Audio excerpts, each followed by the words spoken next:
Andrew Pinion here with a new view of McDonald's on the trees. I'm doing the Big Mac today. The ultimate, most famous, most iconic flagship burger on the planet.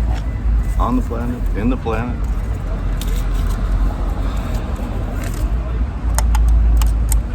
A little bit of little fun facts of McDonald's. It was founded in 1940 by the McDonald's brothers in San Bernardino, California, as the McDonald's barbecue. In 1948, they focused it more on being a burger establishment and changed the name just to McDonald's. The first franchise came in 1953.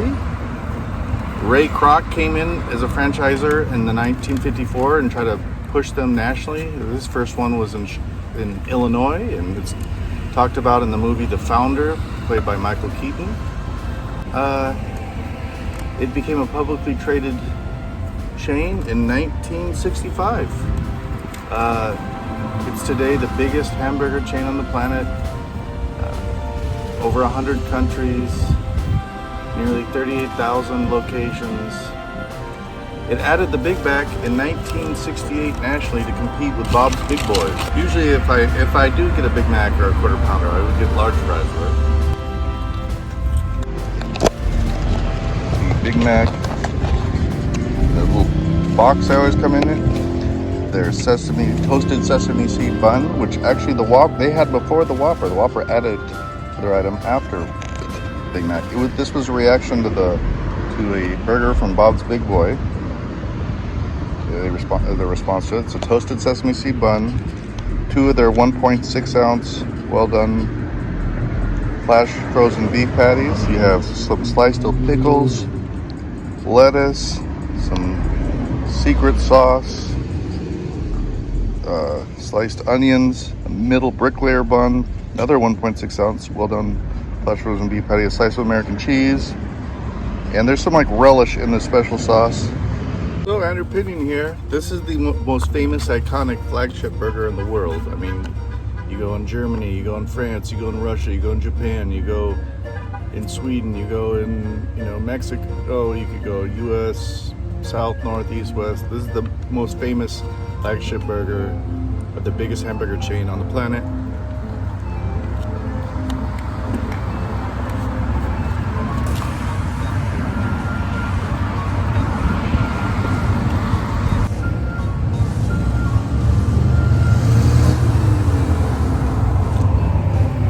About it, it's not very big by today's standards.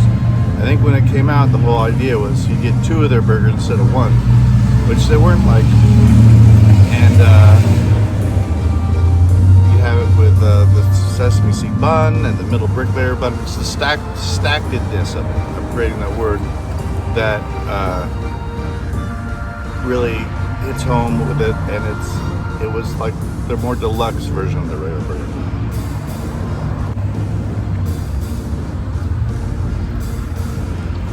I think the best thing about it, clearly the special sauce. It's kind of tangy.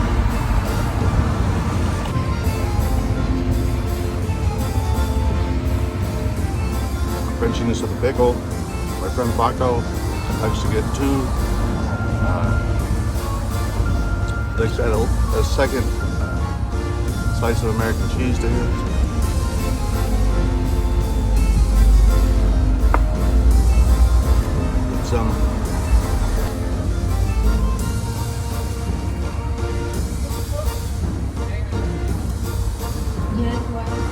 It's definitely a classic.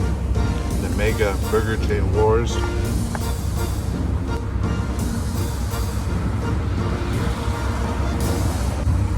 Yeah. You get some crunch from the pickles, and there's, like I said, very much a stackedness to it. But I think the strongest thing of it is got to be this special sauce. That's what makes it special.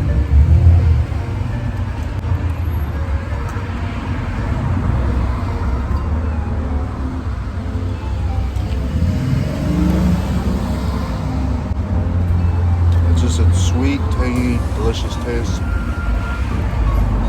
Vinegary.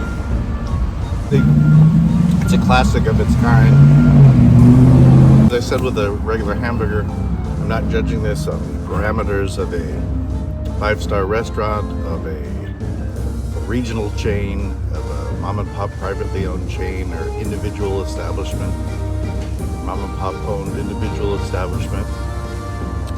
This is the biggest hamburger chain in the world. It's an iconic item. For the biggest hamburger chain in the world, this is their, I think this is their, it's a 4 out of 4 star, classic, iconic, flagship burger of a giant chain. It's delicious for what it is, and you have a few bucks in your pocket, and it's that special sauce. That's really what it is. Comparing it to its biggest rival flagship burger of a mega chain, the second biggest chain, Burger King's Whopper. I think the patty of the Whopper is better, but I think it's a tie if you just take the burger as a whole because of the special sauce. It really is what separates it. Yeah. I really wish they'd bring back their Grand Mac. I think that was their, if you just take, not by the quality of the patty, but as a whole, which I'll get into another time with the quarter pounder, but as a whole, that was their greatest menu burger item. It's not on there. I'm sure they'll bring it back at some point, but that's a classic right there.